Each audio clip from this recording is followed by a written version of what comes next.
Clip number 848۔ اس clip میں سورہ انبیاء کی آیت نمبر 20 سے 22 تک کی تلاوت، ترجمہ اور تفسیر قرآن صراط الجنان آپ سماعت فرمائیں گے۔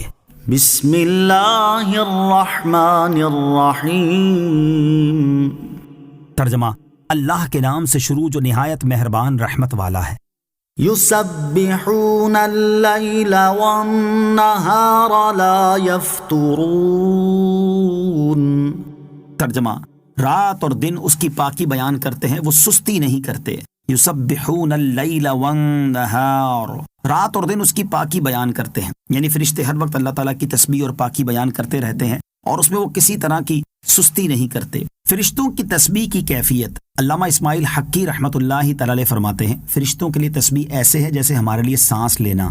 تو جس طرح ہمارا کھڑا ہونا، بیٹھنا، کلام کرنا اور دیگر کاموں میں مصروف ہونا ہمیں سانس لینے سے مانع نہیں ہوتا، اسی طرح فرشتوں کے کام انہیں تسبیح سے مانع نہیں ہوتے۔ اور دلیل کے طور پر آپ رحمۃ اللہ تعالی نے یہ روایت ذکر فرمائی کہ حضرت عبداللہ بن حارث رضی اللہ تعالی عنہ فرماتے ہیں، میں نے حضرت کعب رضی اللہ تعالی عنہ سے اس آیت کے بارے میں پوچھا کہ کیا فرشتے پیغام رسانی میں مصروف نہیں ہوتے؟ کیا وہ دیگر کاموں میں مشغول نہیں ہوتے؟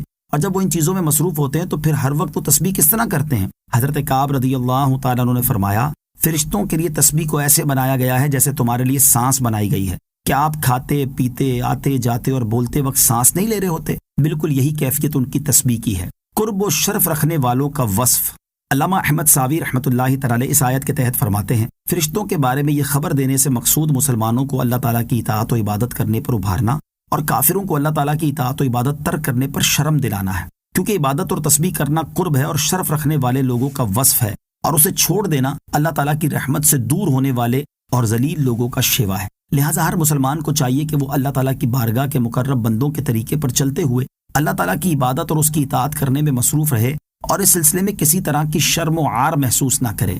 ام اتخذوا آلہۃ من الارض ہم ینشرون۔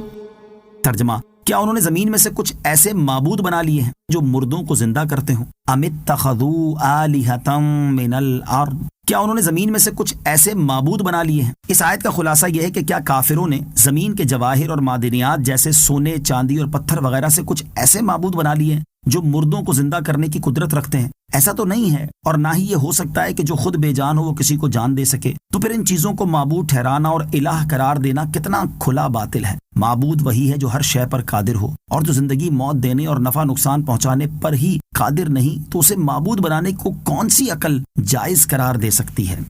لو کان فیہما آلہۃ الا اللہ لفسدتا فسبحان اللہ رب العرش عما یصفون۔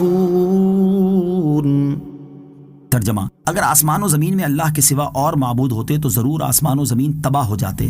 تو لوگوں کی بنائی ہوئی باتوں سے اللہ پاک ہے جو عرش کا مالک ہے۔ لو کان فیہما آلہۃ الا اللہ لفسدتا، اگر آسمان و زمین میں اللہ کے سوا اور معبود ہوتے تو ضرور آسمان و زمین تباہ ہو جاتے۔ اس آیت میں اللہ تعالیٰ کے واحد معبود ہونے کی ایک قطعی دلیل بیان کی گئی ہے۔ اس کا خلاصہ یہ ہے کہ اگر آسمانوں یا زمین پر اللہ تعالیٰ کے سوا کوئی اور خدا ہوتا تو سارے عالم کا نظام درہم برہم ہو جاتا، کیونکہ اگر خدا سے وہ خدا مراد لیے جائیں جن کی خدائی کا بت پرست اعتقاد کرتے ہیں تو عالم کا فساد لازم ہونا ظاہر ہے، کیونکہ بت پرستوں کے خدا جمادات ہیں اور وہ عالم کا نظام چلانے پر اصلاً قدرت نہیں رکھتے۔ تو جب قدرت ہی کچھ نہیں تو وہ کائنات کو کیسے چلاتے؟ اور اگر خدا سے مطلقاً وہ سارے خدا مراد ہوں جنہیں کوئی بھی مانتا ہے تو بھی جہاں کی تباہی یقینی ہے، کیونکہ اگر دو خدا فرض کیے جائیں تو دو حال سے خالی نہیں۔ نمبر 1، وہ دونوں کسی شے پر متفق ہوں گے۔ نمبر 2، وہ دونوں کسی شے پر مختلف ہوں گے۔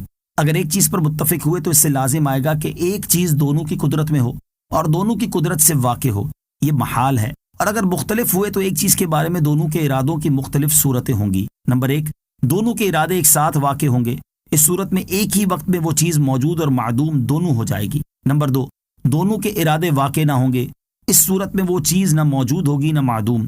نمبر 3، ایک کا ارادہ واقع ہو اور دوسرے کا واقع نہ ہو۔ یہ تمام صورتیں محال ہیں، کیونکہ جس کی بات پوری نہ ہوگی وہ خدا نہیں ہو سکتا، حالانکہ جو صورت فرض کی گئی ہے وہ خدا فرض کر کے کی گئی ہے۔ تو ثابت ہوا کہ باہر صورت ایک سے زیادہ خدا ماننے میں نظام کائنات کی تباہی اور فساد لازم ہے۔ اللہ تعالیٰ کی وحدانیت سے متعلق یہ انتہائی مضبوط دلیل ہے، اور اسے بیان کرنے کے مختلف انداز بڑی تفصیل کے ساتھ علم کلام کے ماہر علماء کی کتابوں میں مذکور ہیں۔ عوام کی تفہیم کے لیے اتنا ہی کافی ہے جتنا بیان کیا گیا، البتہ جو علماء کرام اس کی مزید تفصیلات جاننا چاہیں وہ علم کلام کے معتبر اور با اعتماد ماہرین کی لکھی ہوئی کتابوں کی طرف رجوع فرمائیں۔ فسبحان اللہ، تو اللہ پاک ہے، یعنی عرش کا مالک اللہ تعالیٰ اپنے بارے میں لوگوں کی بنائی ہوئی ان تمام باتوں سے پاک ہے جو اس کی شان کے لائق نہیں۔